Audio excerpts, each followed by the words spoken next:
It's not uncommon for patients to experience facial or mouth pain without being able to pinpoint the exact location. Facial pain can be complex and it may involve multiple structures and causes. It may be referred pain.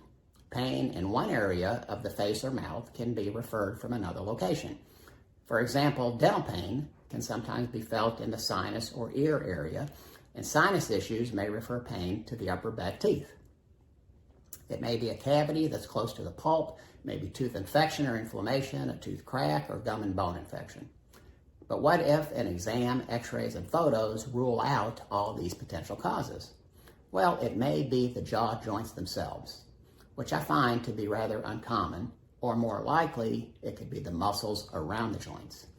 Clenching and grinding can hyperactivate these muscles, and like any muscle that gets overworked, it can cause pain that can be diffuse and hard to pinpoint.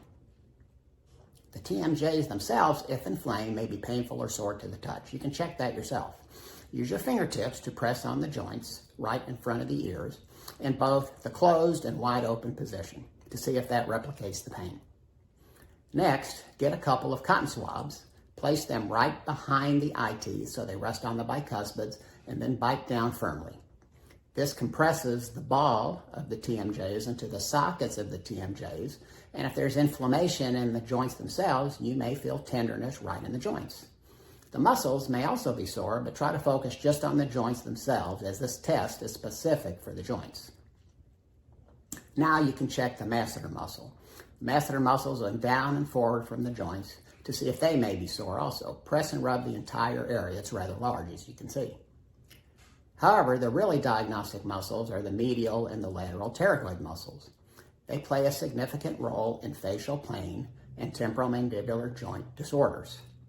Here is a brief overview of their function and possible involvement in facial pain. The medial pterygoid muscle is located deep within the mouth. It's on the inner side of the lower jaw, and it aids in various jaw movements, including closing the mouth and assisting in chewing. When the medial pterygoid muscle becomes tense and overworked, it can experience spasms and can contribute to facial pain, jaw stiffness, and difficulty in opening the mouth. The lateral pterygoid muscles are also located within the mouth, but are situated deeper than the medial pterygoid. The lateral pterygoid muscle is primarily responsible for initiating jaw opening by moving the mandible down and forward. It also moves the jaw from side to side when grinding. Dysfunction or tension in the lateral pterygoid can lead to symptoms such as facial pain, difficulty with mouth opening. Since these muscles surround the teeth, it may also mimic tooth pain. As the holistic approach entails self-awareness and self-care, you can check the medial and lateral pterygoid muscles yourself at home. Here is the medial pterygoid. If you look at the last lower molar and look past it, you will see a band going up. That's the front edge of the medial pterygoid. Put your fingertip just beyond that band. If you're checking the right medial pterygoid, point and press your finger toward the right ear.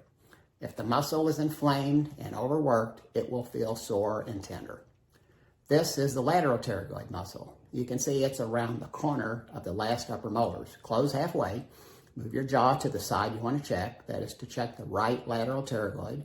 Move your jaw to the right.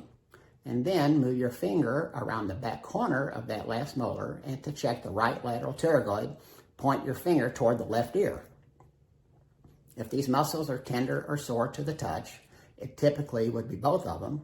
It is usually clinically conclusive that the clenching and grinding is a cause. This is a very good self-diagnostic tool, but you do want to be sure it's not a tooth or a gum issue, a cavity, a crack, or infection. If you recently had a checkup and all was okay, and you're experiencing this kind of pain, this could be a reason. Clenching and grinding is a habit. It's a bad habit, and the best way to break a habit is to get the right message to the subconscious mind for 21 straight days. On holisticdentallearning.com, topic 13 addresses clenching and grinding. There is a daily affirmation mantra and a nighttime self-hypnosis audio to get the right message to the subconscious mind to break the habit. Amazing how well it works. If it does not seem to help, and I do find this rather uncommon, you may need a mouth guard or you may need your bite shed. After 40 plus years of practicing dentistry and observing many patients, even if your bite is off, and I do find it to be a rather common thing, you rarely see a perfect bite, it is generally of no consequence if you don't clench or grind. It's generally not normal chewing that overworks muscles. When chewing, the teeth rarely touch because food is in between. Studies have shown that normal chewing function generates 75 pounds per square inch, while nighttime clenching and grinding, also called parafunction, can generate 250 pounds per square inch. The mind and body are resilient and seek equilibrium.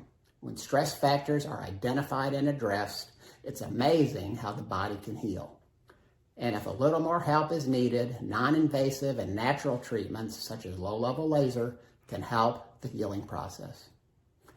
For more information on other dental topics and optimal self-care techniques to keep your mouth, teeth, and gums optimally healthy, visit www.holisticdentallearning.com.